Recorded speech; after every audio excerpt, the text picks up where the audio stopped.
The trail only went one way.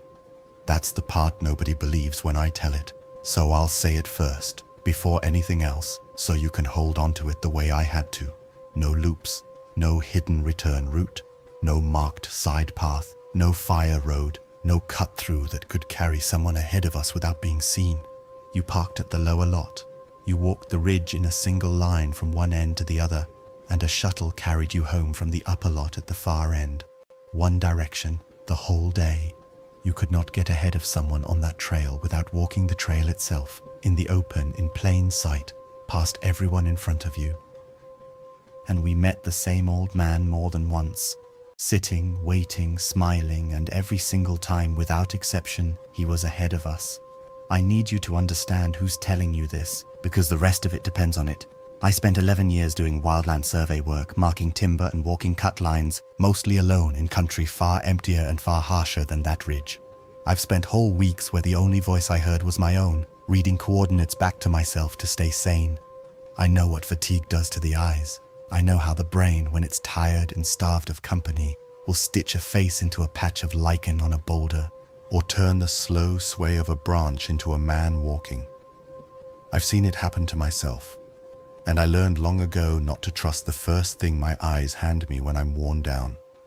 So I'm not someone who scares easily, and I'm not someone who reaches for the impossible when the ordinary will do the job. When I started counting that day, I was counting against myself first. Every time the arithmetic came up wrong, my first move was to assume that I was the error in it. I looked for the flaw in me before I'd look for the flaw in the world. That's the discipline of the work I did. By the end of that day, I had run clean out of ways to be the problem, and that is the most frightening thing I can tell you about it. We left the lower lot at 6:40 in the morning, 3 of us.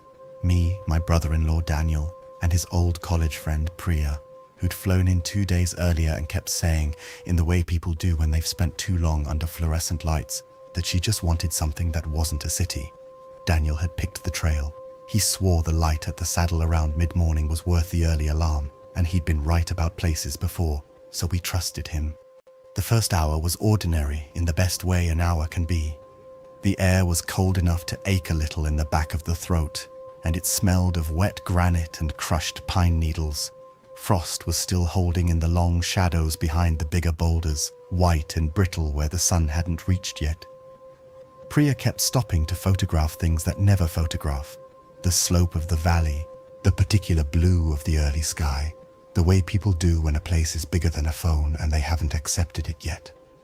Daniel walked ahead, setting a pace that was just slightly too fast, the way he always does, like the trail is a thing to be beaten rather than walked.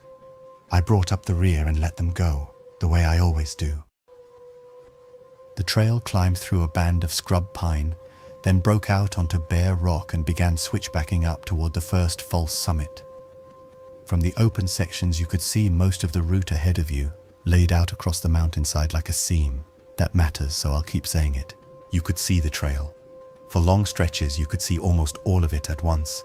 There was nowhere on it to hide, and nowhere beside it to slip away to without leaving marks in the scree that anyone could read. We met the old man at about the 90-minute mark. He was sitting on a flat stone just off the path, maybe 40 feet ahead of us, where the trail bent around an outcrop. He had a wide-brimmed canvas hat, the soft, weathered kind that loses its shape after enough seasons and molds itself to the head that wears it. A tan jacket buttoned, the sort of weight that was far too warm for the work of climbing. A wooden walking stick lay across his knees, worn pale and smooth at the grip. He wasn't eating, he wasn't drinking, he wasn't checking a map or a watch or catching his breath. He was just sitting, facing out over the valley, hands folded one over the other on top of the stick. He sat the way a man sits when he isn't resting from anything at all, when sitting is simply what he is doing. He could have arrived a minute before us, or he could have been there for 100 years. There was nothing about him that told you which. Daniel called out good morning as we came level with him. The man turned his head, unhurried, and smiled and said good morning back. His voice was thin but perfectly clear, the kind of voice that carries without effort. He said something mild about the frost holding late into the season this year, the way strangers on a mountain trade small remarks about the weather, as a way of being briefly kind to one another. Priya said something polite in return. I nodded at him. And then we kept walking, because that was the whole of it.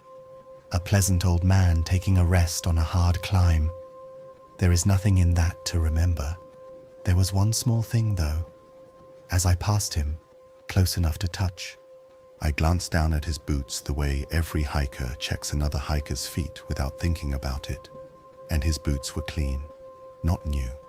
They were well used, scuffed soft at the toes, laced in a pattern that spoke of years.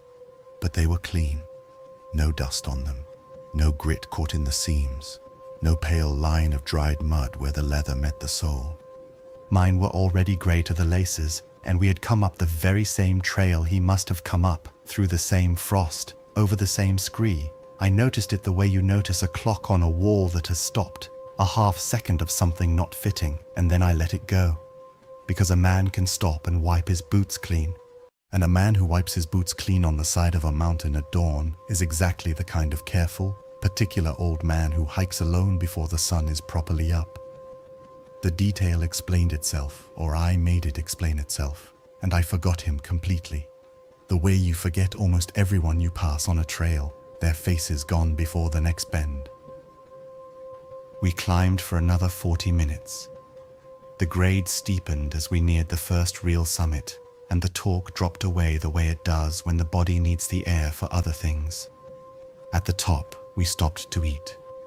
From that height, the trail behind us was a thin, pale line cut into the slope, and you could follow it with your eye all the way down, switchback by switchback, to the band of scrub where we'd started in the dark.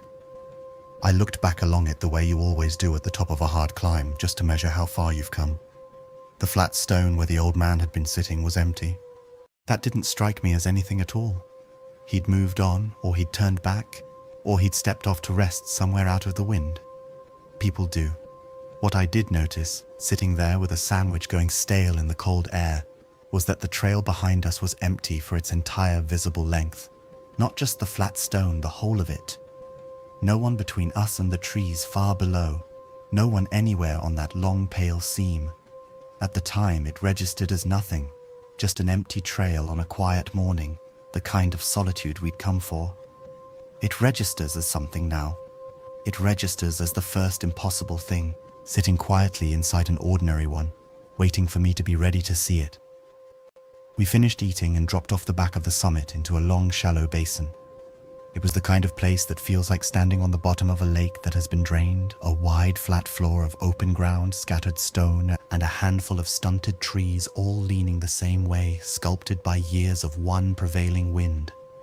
The trail ran straight across the middle of it for nearly a mile before climbing again toward the saddle. There was nowhere to leave the trail without it showing, because the loose scree on both sides would take the print of every footstep and hold it like fresh snow. If a person walked off that trail in any direction, you would be able to follow exactly where they went. The old man was sitting on a rock in the middle of the basin. Same hat, same tan jacket buttoned to the throat, same wooden stick laid across his knees. This time he was facing us, or facing the direction we were coming from, which on that trail amounted to the same thing. Daniel slowed. I watched him go through the small recalculation that everyone does, the half-conscious checking of whether you actually recognize a stranger, or whether your tired brain has simply matched a shape to one it saw before.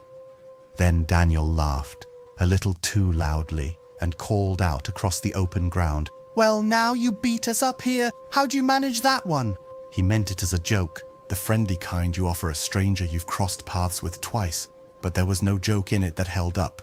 There was no path the man could have taken. We'd been on the only route the entire time, climbing the only summit there was, and coming down the only trail off the back of it, with the whole slope open below us.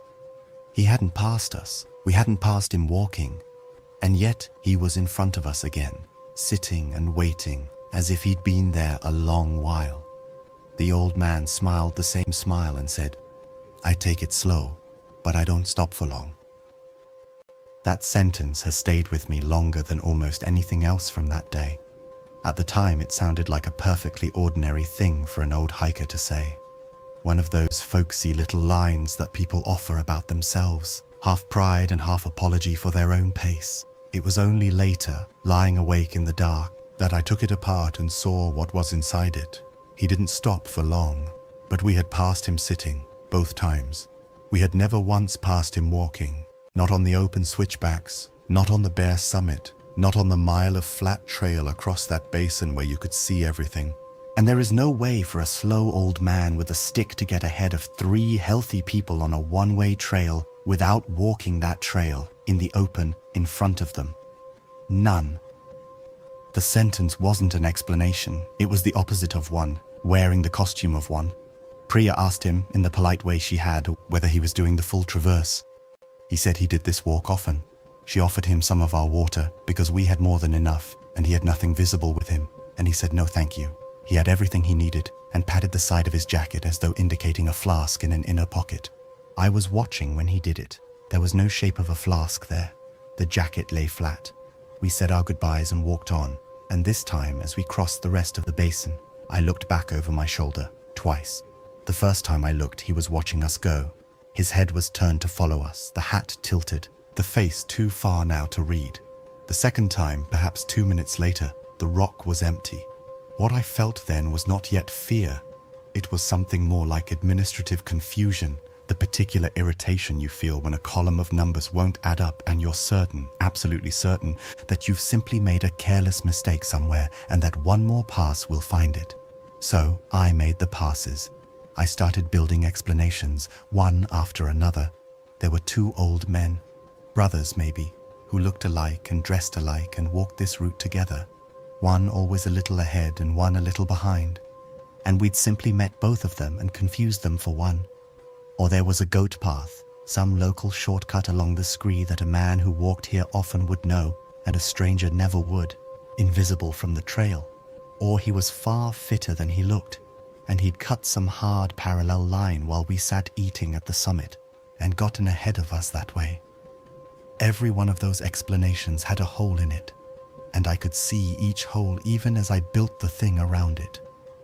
There had been no second man, and no marks in the scree, and no parallel line a man his age could have run. But I kept building anyway, kept reaching for the next one when the last one collapsed, because the only real alternative was to stop walking, and we had hours of trail still ahead of us and a shuttle waiting at the far end with no other way home. I didn't say any of it out loud. By then, Daniel had turned the old man into a story he liked, the tough old goat of the mountain, the kind of character you tell people about afterward, and you don't take a story like that away from someone in the middle of a good hike. And Priya had gone quiet and tired, walking with her eyes mostly on her feet, so I kept my arithmetic to myself and carried it alone. That was a mistake. Not because saying it out loud would have changed anything that came after, because keeping it inside meant I was the only one watching closely, the only one counting, and watching alone, carrying the wrongness of a thing by yourself while the people beside you laugh, does something to you. It makes the world feel thinner, and it makes you feel further from the people walking right next to you. We climbed out of the basin toward the saddle. This was the hardest section of the whole day, a long set of switchbacks up loose, broken rock, the kind of climbing where your whole world narrows down to the next 3 steps and the burn in your legs and the sound of your own breathing. The wind picked up steadily as we gained height, that clean, scoured, high-altitude wind that carries no smell of anything, no pine, no earth, nothing. I was grateful for it. It gave me something real and physical to lean into, something that pushed back honestly. About halfway up I stopped, ostensibly to let the others close the gap, and I used the pause to do something deliberate. I turned and studied the whole basin we had just crossed. The entire floor of it was laid out below me, every stone, every leaning tree, the pale line of the trail running straight across the middle. There was no one on it, not the old man, not anyone at all. We had been the only 3 people down there, and now there was no one, and there was no way out of that basin except up the switchbacks toward us in plain view, or back the way all of us had come. A person could not have crossed that floor in the time we'd been climbing without my seeing them do it. And no one had. I told myself, standing there in the wind, that he'd simply turned around, that he'd reached his usual turning point and headed back down the way we couldn't see from here. It was a good explanation. It was clean and it required nothing impossible. I wrapped my hands around it and held it all the way up to the top of the saddle, and for those last 100 feet of climbing it almost felt like enough. The saddle was the high point of the entire traverse, a notch carved between two peaks where the trail crossed over from one valley into the next. The view was everything Daniel had promised and then some. 2 whole valleys fell away on either side, each with its own weather, and a long, unbroken line of cloud was pouring slowly over the far ridge and down into the second valley like something spilled from a great height. Priya stood for a long moment and then finally got a photograph she liked.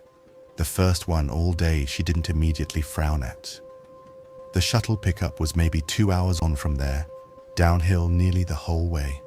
The hard part was behind us. It should have been an easy finish. And the old man was sitting on the cairn at the very top of the saddle, ahead of us, again. We had climbed those switchbacks with the entire route below us in plain and constant view, and he had not been on it, not anywhere, and yet he was up here now, at the highest point of the whole walk, where he could not possibly have arrived without either passing us on the way, which he had not, or being seen somewhere on the only trail that reached this place, which he had not.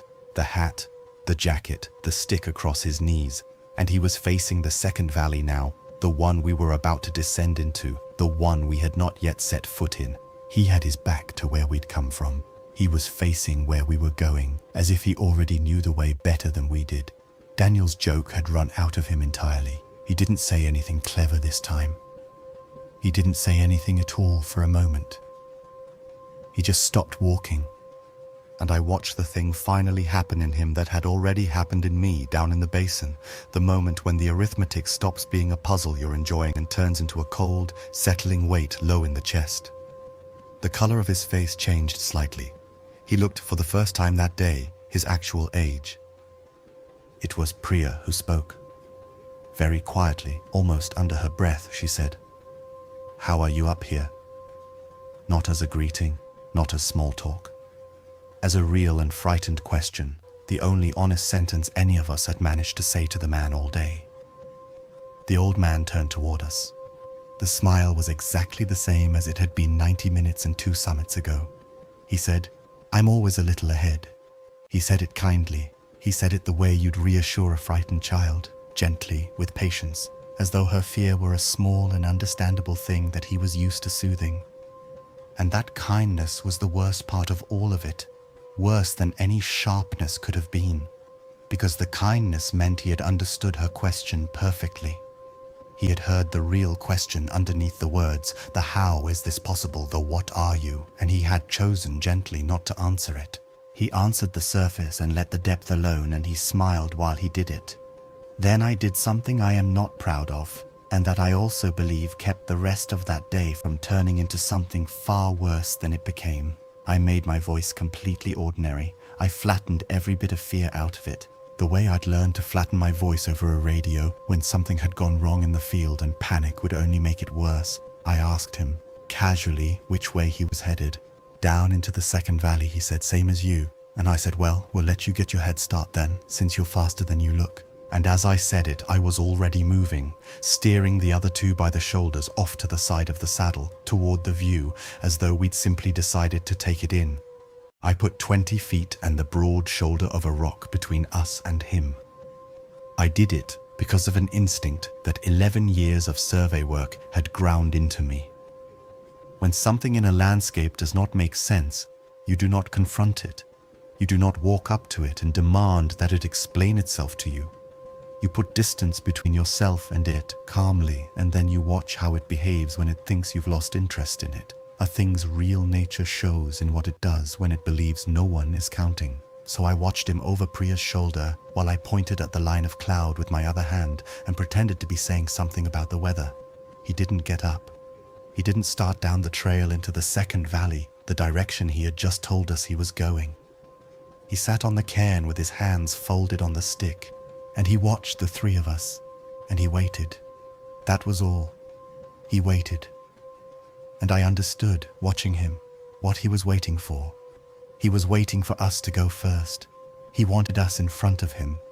For the first time all day, he was not interested in being ahead. That was the moment the whole shape of the day changed. Until then, every single time, he had been ahead of us, sitting, waiting, smiling, always at the front, always at the place we were heading toward before we got there. Now, for the first time, he was offering to fall in behind us, and every instinct I had, the careful field instinct I trusted more than my own fear, told me without any doubt at all that having that man behind us would be far worse than having him ahead. I said we'd decided to stop and eat again before starting the descent. It was a thin lie, and I knew it was thin even as I told it. He nodded as though it were the most reasonable thing anyone had ever said to him, and he told us he'd go on ahead then, since he didn't stop for long. He stood, and it took him a while to do it, the slow, careful unfolding effort of a genuinely old body. The stick planted firmly first, the weight tested and then shifted onto it, the pause to find his balance. It was completely convincing. There was nothing uncanny in the movement, nothing wrong in it at all, and somehow that was worse than if there had been. The body was old and real, and the situation was impossible, and both of those things were undeniably true at the same moment, and there was no room in my head to hold them both. He started down into the second valley. We stood and watched him go. The trail there ran down a long open spur with nothing on either side of it, fully visible for at least half a mile before it bent out of sight. He walked it at the slow, deliberate pace of a man his age, the stick tapping the stone with each step, a small dry sound carried back to us on the wind. And this time, he did not vanish. He simply got smaller and smaller and smaller until the trail curved around the spur and the bulk of the rock finally took him out of our sight. We watched the whole way. He never once looked back. Daniel said in a flat voice I had never heard come out of him in all the years I'd known him, that we should give it 20 minutes before we followed. We gave it 30. We sat on the saddle in a silence that had nothing restful left in it, 3 people not looking at one another, each of us doing private arithmetic and arriving at the same answer and refusing to say it.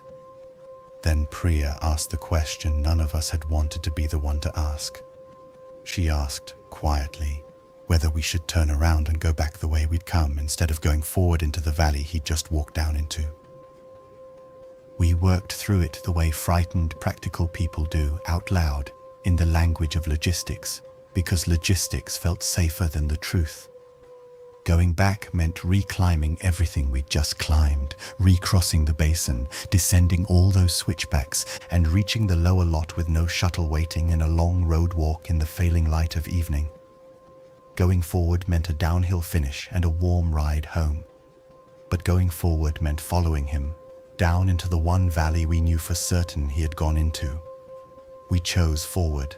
We chose it because on paper it was plainly the sensible choice, and because daylight makes you braver than you have any right to be, in a way that has nothing to do with real courage, and because choosing to go back would have meant saying out loud the thing we were actually afraid of, and none of us could make ourselves say it, so we went down into the second valley. I took the lead, and I set a hard pace, faster than was comfortable or sensible, because some animal part of me had decided that speed itself was a kind of safety, that if we just moved quickly enough, we could close the day before it closed on us. The spur dropped away in long open zigzags, and for the first 20 minutes the trail ahead of us was empty, mercifully, gloriously empty, and I let myself believe he'd kept going, that he was an hour ahead by now, that his slow old pace had carried him far down and out of our day for good, that we would reach the shuttle and find nothing waiting but the bored driver, and that the whole thing would shrink, over months, into a strange story we'd tell badly at dinners and laugh about. Then the trail entered the trees. It was the first real cover we'd had since the lower trailhead that morning, stunted pines grown close together, the path winding tightly between their trunks. The light changed at once, going green and dim and close after a whole day of open sky. The wind died, and in among the trees, the trail did something it had not done one single time all day. It branched. Not officially, there was no sign, no marker, nothing on a map. It was just a worn split where, over years, people had cut a shortcut down a particularly steep section so that 2 paths ran apart from each other for maybe 100 yards before joining back together lower down. A small thing. A nothing. The kind of informal fork you step over without a thought a dozen times on any well-used trail. But it was the first choice the trail had offered us all day long, and I stopped dead at that split with a dread I could not talk myself out of, because I understood something, all at once and completely, standing there in the green half-light. All day the trail had offered no choices, one way, one line, and a thing that is always ahead of you on a path that offers no choices is a thing that does not need to guess where you are going. It already knows. It has always known. Being ahead on a one-way trail is no trick at all. There is only one place you can be going, and now for the first time, the trail had split, and the question in my chest was whether the thing ahead of us still knew which way we'd choose. We took the main path, the wider, more obvious of the two. At the bottom, where the two paths came back together, the old man was sitting on a fallen log, ahead of us, still. We had walked fast, faster than him by any honest measure, and he had not passed us going down, and yet there he was, in front of us again, sitting and waiting. But that was not the part that broke something in me that I have never quite been able to set back in place. He was sitting on the log facing the shortcut, the other path, the way we had not come down. He was watching the mouth of the trail we had not taken, his body turned toward it, his folded hands and his hat all oriented to that empty path, as though he had expected us to come down that side and had settled himself in to wait for us to appear out of it. When we came down the main path instead, behind him and to his left, he had to turn his head to find us, and for half a second before he turned, I saw the back of his head, the shapeless hat, the still and folded hands, and I saw that he was watching a perfectly empty trail with total bottomless patience. The patience of a man who has all the time in the world, all the time there has ever been, sitting and waiting for people to arrive from a direction they were never, ever going to come from. He had guessed wrong about which path we'd take, and it had not troubled him in the slightest. He had simply been prepared to wait. Then he turned and he smiled and he said, "There you are." Priya made a small sound, low in her throat, barely a sound at all, and her hand found Daniel's sleeve and closed on it and stayed there. Daniel took a step backward without seeming to know that he had done it, his body deciding before his mind could. I kept my voice level, which by that point was costing me everything I had left, and I said we were just passing through, that we needed to push on to make the shuttle. The old man nodded slowly. He said the shuttle was nice and reliable. You could set your watch by it. And then he said, "You don't want to miss it. It's a long way back." And then he said the thing I have never told anyone, not Daniel, not Priya, not my wife, until I am telling it to you now. The thing that made the rest of that descent feel like walking through deep dark water with the current against me. He said, "I missed it once. I'm still finishing the walk." He said it lightly, almost as a small joke at his own expense, in exactly the same warm, folksy way he'd said everything else all day. On the surface, it was nothing. Just an old man telling you about the time he missed his ride at the bottom and had himself a long, hard day getting home. That is all it was on the surface, and the surface was kind. But he was sitting on a fallen log facing the wrong direction, watching for people on a path they'd never come down, on a one-way trail that he had somehow walked ahead of us again and again without ever once being seen to take a single step. And he told us he was still finishing the walk. And he smiled when he said it, gently, the way he'd smiled at Priya's fear. And I understood, with a certainty I cannot defend to you and have never been able to argue myself out of, that he was telling us the plain and simple truth, that every word of it was true, and that the truth was the most frightening thing in that whole valley, far worse than any lie could have been. We didn't say goodbye properly. We just went. I put myself bodily between him and the other two, and I walked us out of those trees at something close to a run, fast enough that Priya had to half jog to keep up, and I did not look back. I did not look back because I had a horror of seeing the log empty behind us, and an exactly equal horror of seeing it not empty, of seeing him turned around now and watching us go, and I could not have borne either one. Below the tree line, the valley opened out into the final long descent toward the upper lot, and I could see the lot from up there, a small grey rectangle at the bottom of the world with two cars parked in it, and a green shuttle bus waiting at the edge, maybe 40 minutes of downhill walking away. All of it open, all of it visible. No cover anywhere between us and it. That last stretch was the longest 40 minutes of my life, and the terrible thing about it, the thing I still don't have a word for, is that nothing happened in it at all. The trail was open the entire way down. We could see the lot the whole time getting slowly larger. We could see plainly that there was no one on the path ahead of us and no one on the path behind us, and I walked every step of it with the back of my neck gone cold and tight, completely certain that he would be at the lot when we reached it. Sitting on the bench beside the shuttle, hands folded on the stick, watching the trail come down, ready to turn his head and smile and say, "There you are," because he was always a little ahead. Always. And where else does the front of a one-way trail finally end, except at the very place you are trying so hard to reach? He wasn't at the lot. The shuttle was real, at least. The driver was a bored young woman with earbuds in and her seat reclined, and we were her only passengers. As she pulled out, I asked her, working hard to make it sound like idle curiosity, whether an older man had come down off the trail ahead of us.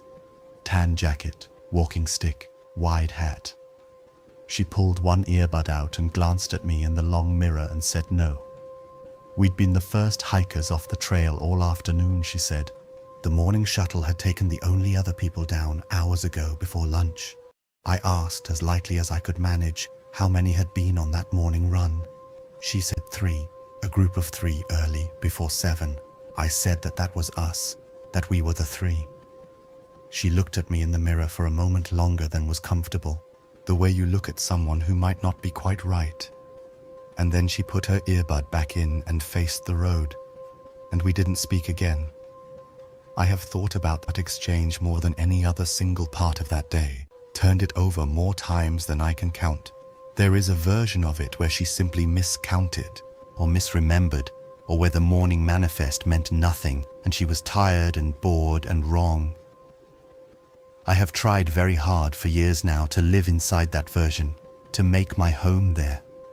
But the count keeps coming back to me in the dark. 3 of us went up that mountain. The driver said 3 came down off it in the morning and before we had ever set foot on it.